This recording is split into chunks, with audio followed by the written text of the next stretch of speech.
Rojali. Rojali ini adalah segerombolan remaja. Mereka beralasan bepergian untuk menghadiri satu kegiatan pengajian majelis. Modusnya adalah memberhentikan truk untuk cari tumpangan. Mereka berhenti biasanya di persimpangan-persimpangan. Sudah ada kasusnya yang meninggal dunia karena terlindas. Jadi memberhentikan truknya ini memang seperti jagoan. Kalau ada truk lewat, mereka lari ke tengah, kemudian berusaha untuk memberhentikan truk-truk yang lewat itu. Ya, banyak dari supir truk juga yang mengeluh karena ini tentu sangat membahayakan. Kalau kejadian terjadi kecelakaan, ya bukan hanya jatuh korban dari si anak itu, tapi juga sopirnya harus berurusan dengan hukum. Nah, ini ternyata Rojali ini masih marak. Untuk Anda yang ada di sekitaran daerah Kabupaten Bogor, mungkin nggak asing ya dengan sebutan ini, dan ada sebagian dari Anda yang mungkin masih suka melihat kalau malam-malam biasanya habis isya, bahkan sampai tengah malam, karena kan ada banyak kegiatan majelis yang dilaksanakan itu. Sepulangnya mereka dari kegiatan, mereka juga sama modusnya mencari tumpangan untuk kembali ke rumahnya. Itu bisa sampai tengah malam. Walaupun niatnya baik, anak ini niatnya ingin mendalami ilmu agama dengan menghadiri pengajian, tetapi caranya yang tidak baik. Dan ini penting ya, bagaimana cara kita membangun literasi kepada anak, bicara tentang pemahaman agama kepada mereka, tentu harus juga dilakukan dengan cara-cara yang baik. Kalau mereka benar-benar seorang santri, saya yakin mereka tidak akan melakukan hal itu. Karena di pesantren, para pemimpin, para ustadz, pasti sudah mengajarkan cara-cara yang baik untuk mereka berperilaku di tengah masyarakat. Tapi ya itu tadi, memang diketahui dari beberapa berita yang saya baca, mereka usianya 10-17 tahun, kemudian ya di sebagian dari mereka yang nggak sekolah gitu ya, jadi bukan kalangan pesantren. Biasanya mereka bergerombol 10 sampai bahkan 30 orang. Nah, titik kumpulnya diantaranya di sekitar Kabupaten Bogor itu di Semplak, kemudian di Simpang Yamin, kemudian juga di Simpang Pomat, KS Tubun, Warung Jambu. Nah, di sekitar-sekitar itu sering ditemukan. Dan malam hari ini saya ingin bicara lebih pada yang pertama, di mana orang tuanya? Kenapa orang tuanya membiarkan anak dengan resiko yang sangat tinggi, bahkan berkegiatan di malam hari tanpa pengawasan? Ya, saya harus katakan orang tua yang seperti ini orang tua yang tidak bertanggung jawab.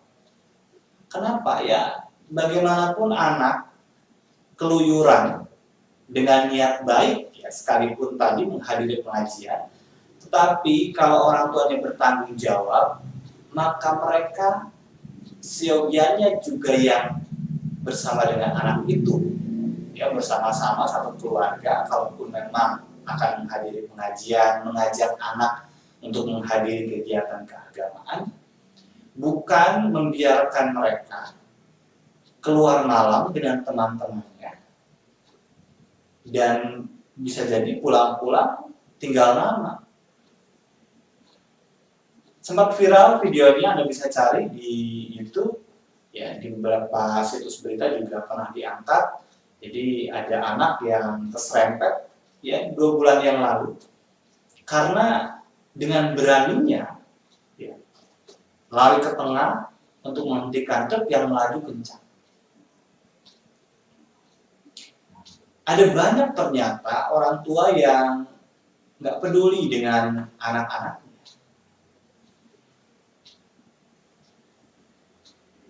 Lagi-lagi ya, penting bagi orang tua untuk mendampingi anak-anak dalam berbagai kesempatan baik, ya, mengajarkan anak tentang pemahaman keagamaan dan hal-hal yang lain, tapi dampingi mereka, awasi mereka, terlibat dengan mereka.